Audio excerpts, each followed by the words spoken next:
Dan is the last man standing, and Lightning gets abducted by alien dogs. I am Haru, and welcome to my review of episode 10 of Bakugan Legends. So spoiler warning, if you haven't seen this episode yet, go back and watch it now. But if you have, sit back, relax, and enjoy my review of Bakugan Legends episode 10.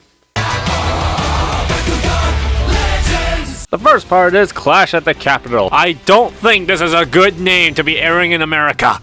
The Awesome Brothers are contemplating strategy because Hanoj still has 4 fighters while Dan and Athena are the only ones left in the tournament. I don't know what Magnus' position in the tournament is since he left. Why is he in this season again? Hanoj transports the Awesome Brothers to Aeropolis for the next round, and we see the city destroyed after the first invasion from episode 1. So this round is going to be Athena and Dan against Reed and the returning Faustus, voiced again by Amos Crawley, who has returned since Hanoj uses Nova powers to separate Wrath and Faustus, and if Wrath wins, Hanoj can somehow use his powers to have Wrath completely control Faustus, as Wrath technically is incomplete.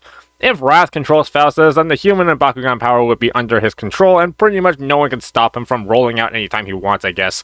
Hey, at least they're keeping up with consistency with Wrath's character. I don't know, that's my best explanation of it. I'm still genuinely confused. Also, we see Wrath's toy in Legends colors as he was imbued with the power of Nova. Why couldn't we get this in real life? But I do like in this match, it's pretty much an Athena versus Faust situation, since Dan does not seem to help Athena at all in this match. I can't really call this a 2-on-2 brawl, it's more like 2 brawls happening at the same time. You wouldn't call 2 games happening at the same time at your local event at the same table a 2-on-2 match, right?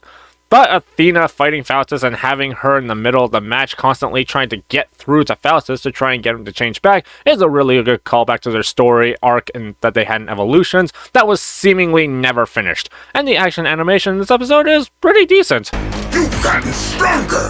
Because I've been training while you've been snoozing. Emotional damage! Damn, when did Blitzfox become the savage one? I like it! The action even has a neat callback to Evolutions, with both Athena and Faustus summoning nanoguns. And Rat's motivation for why he's on Hanoj's side really evolves his character even further. Not only is he still a power-hungry maniac, he now is a bitter, revenge-driven power-hungry maniac. So angry that Vestroya and Bakugan underestimated or didn't take him seriously enough, and now he thinks that Vestroya deserves to be destroyed. After all that Destroyer made light of my power, it should disappear! Man, that was a really great read by Qatar Brown. He never lost his Wrath voice. I've always wondered why Faustus chose such a weakling for a protege. Perhaps he knew you were an obedient child who would just do whatever he said? Emotional damage! Where's the therapy button? You're probably right, but Dr. Faustus was committed to saving Earth and Vestroya. That is why I followed him. For Dr. Faustus's sake, I will stop you! Wow, Emily Strand just really put her all into this performance, really giving us that closure to Athena's character of her idolization of Faustus, putting to rest that big question of why she follows him the way she does. And this intense sequence that follows with Blitzfox turning into strength mode was awesome and epic. Unfortunately, both Blitzfox and Wrath are knocked out at the same time, which means Athena is also eliminated from the tournament. But Faustus is now permanently back to normal because I guess the Nova Energy offered healing powers or something? Yeah, I'm still part confused about that, but whatever. I'm sure going to miss Green Goblin Faustus.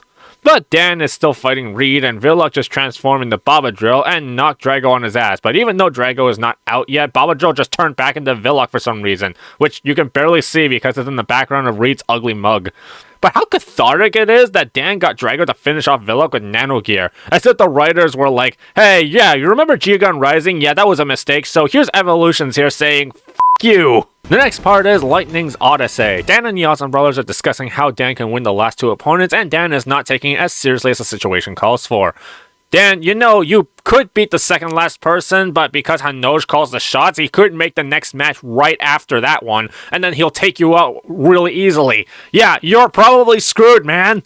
I wish they could have built on that more, but Lightning falls asleep and then wakes up and walks out. And here you can tell this is probably a dream sequence. Just before he was walking out, it was sunsetting, and now when he walks out, it's day again. So Lightning is feeling down as he feels he is useless because he fell asleep, We don't get any mention of this at all the rest of the episode, but then he gets abducted by aliens, or actually alien dogs. The one who abducted Lightning is Candace, voiced by Anna Sunny, putting on her Emily voice into this dog, who explains that she has taken Lightning in order to get him to settle a feud with alien cats that they've been in competition with for over 30 million years. Yeah, this is in fact a Lightning episode with the most childish contest of who is the best. But Anna Sunny, I can tell she is just having a blast with this silly episode. Dogs and cats, we have been fighting for ages over the question, who's the best? We have each chosen a representative and decide once and for all whether dogs or cats are stronger. I know Candace is a dog and all, but I just can't get over how her character design looks. Her tongue is always sticking out, and for some reason she's still able to speak coherent sentences. So they arrive on the battleground, and the cat Fearless, voiced by Jeremy Harris, reveals his chosen cat is the returning Ebony, voiced again by Stacey DePass. The competition is first one to grab the flag wins, and honestly, with all the silliness that comes from each side exploiting the other species' characteristics, like Fearless planting a meat tree and Candace making a wind-up mouse, this is actually a pretty funny and entertaining episode. At least one that after watching will probably make you go, Cosmic power!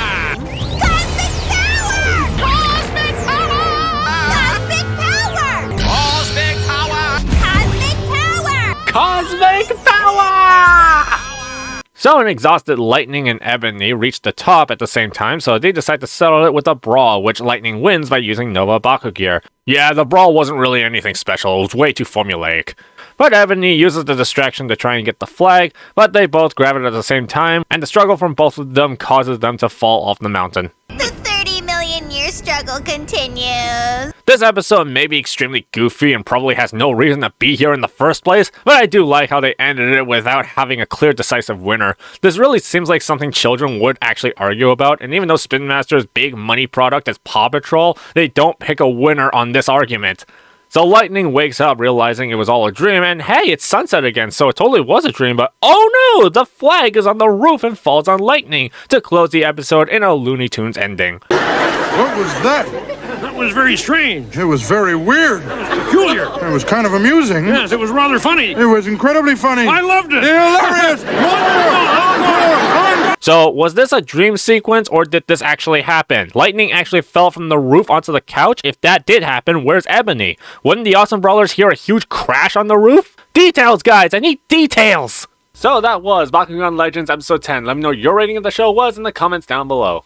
I think this was a decent episode. The action was pretty great. The Lightning episode was never meant to be serious. Athena and Faustus had a great character arc ending to their story, and it leaves us with the urge to find out what happens next. The performances of everyone was really great. The silliness of the Lightning episode may not be everyone's cup of tea, but me personally, I was pretty entertained, and it really leaves one question about Dan being the last man standing, which is, where does Magnus stand in all of this? But overall, this episode was fun, it did its job, and I can click away happy. So I'm giving this a BakuTastic.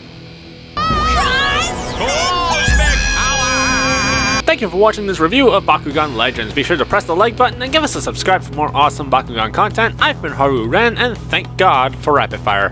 Bye!